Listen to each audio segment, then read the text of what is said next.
नमस्कार साथियों, जैसा कि ग्राम पनियाला चंदापुर में NH 73 को लेकर एक अंडरपास के ऊपर गांव के क्रांतिकारी व्यक्ति जो धरना प्रदर्शन पर बैठे हुए थे पिछले 15 दिनों से, आज SDM महोदया के द्वारा उस NH 73 के अंडरपास का निरीक्षण किया गया और मोहतरमा SDM साहब ने लोगों को आश्वासन दिया कि तुम्हारी मांगों को पूरा कर लिया जाएगा, क्योंकि जो तुमने मांग की है गांव के लोगों ने, वह मांग बहुत ही अच्छी और उचित थी और इससे गांव का भला भी होने वाला था। मैं उन साथियों को बहुत बहुत सैल्यूट करना चाहता हूं जो पिछले 15 दिनों से धरना प्रदर्शन में लगातार बैठे हुए थे, और मैं चाहता हूं कि मैं अपनी इस वीडियो के माध्यम से उन भाइयों को नाम लेकर शुक्रिया अदा करूं। मास्टर रणबीर जी, आपका बहुत बहुत धन्यवाद। भाई ठाकुर पवन सिंह जी, भाई राव प्रमुख सलीम और अब्दुल सलाम ठेकेदार, भाई तौसीफ और हमारे पुराने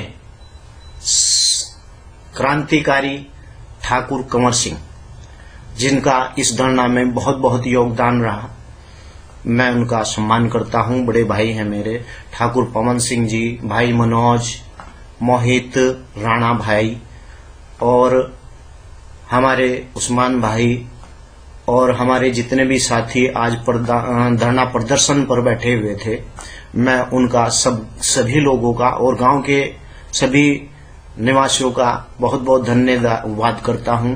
हमारे ग्राम प्रधान भाई अखलाक अहमद जी, जब यह मालूम पड़ा कि SDM महोदया ने हमें गांव के समिति के संघर्ष समिति के सदस्यों को बुलाया है तहसील परिसर के अंदर, तो हमारे अखलाक भाई 1 घंटा पहले ही हमसे वहां पहुंच गए थे और मैं उन साथियों का भी शुक्रिया अदा करना चाहता हूं और माफी चाहता हूं कि जो लोग मुझे फोन कर रहे थे, एक्चुअली बात ये थी कि हम सब समिति के सदस्य SDM महोदया से गुफ्तगू कर रहे थे और मेरे फोन पर फोन बज रहा था लगातार, लेकिन मैं फोन रिसीव नहीं कर पाया। और जनाब, आज हमारे धरना प्रदर्शनकारियों के लिए ये बहुत अच्छा दिन है।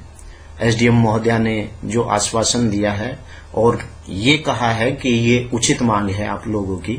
वास्तविकता यह है कि हाइट ये गांव का मुख्य मार्ग है और ये गांव कोई पहला गांव ऐसा नहीं है, ये बहुत 650 साल पुराना गांव है। साथियों, आपको एक बात बताना चाहता हूं कि जिस गांव में राष्ट्रपति VV गिरी आया हो, और साथियों हमारी चौथी लोकसभा के MP जो देहरादून से ठाकुर यशपाल सिंह जी रहा करते थे, शायद ही मेरे गांव के लोगों को उनके बारे में कुछ ज्यादा जानकारी नहीं है। वास्तविकता यह है कि चौथी लोकसभा के अंदर वही अकेले एक ऐसे व्यक्ति थे संसद के अंदर, आजाद पार्टी से लड़ते थे, इंडिपेंडेंस, जिनकी दावेदारी प्रधानमंत्री तक थी।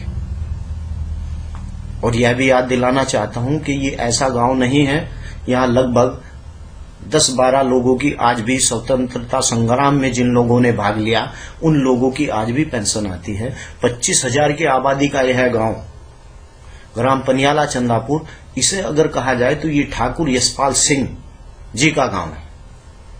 और आप सभी समिति के सदस्यों से मैं कहना चाहता हूं कि ठाकुर यशपाल सिंह जी की एक यहां महान मूर्ति की स्थापना की जाए और गांव के जो मेन रोड है उसके ऊपर उनका गेट बनाया जाए गांव का। और मेरी गुजारिश है समिति के सभी सदस्यों से कि सब मिलकर, अगर हम एक साथ मिलकर इस आह्वान को लेकर चलेंगे तो इंशाअल्लाह ताला हम अपने मकसद में काम होंगे।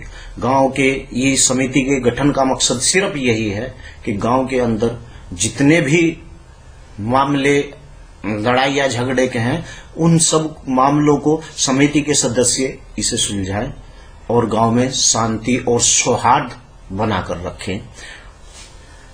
तो साथियों, मेरा कहने का सिर्फ यही मतलब है कि भाईचारा और एकता सबसे बड़ी अहम चीज है। जो लोग मुझसे नाराज हैं, मैं उनसे माफी चाहता हूं, और मेरे गांव का हर व्यक्ति, मैं सबका सम्मान करता हूं। खासकर समिति के जो सदस्य हैं, उन लोगों का मैं बहुत ज्यादा सम्मान करता हूं, और मैं गांव के सभी साथियों से कहना चाहता हूं कि सब मिलकर गांव के अंदर एकजुट रहे और शांति और सौहार्द पैदा करें। राजनीति से किसी गांव का भला नहीं होगा। अगर हम सब मिलकर, एक साथ मिलकर काम करेंगे तो इंशाल्लाह गांव जो आज 50 साल पीछे हटा हुआ है, वो गांव इंशाल्लाह एक ना एक दिन लाइन की पटरी पर जरूर आ जाएगा। तो इसी के साथ मैं, वीडियो बड़ा हो जाएगा, तो इसी के साथ मैं आप लोगों से विदाई चाहता हूं। नमस्कार, जय हिंद।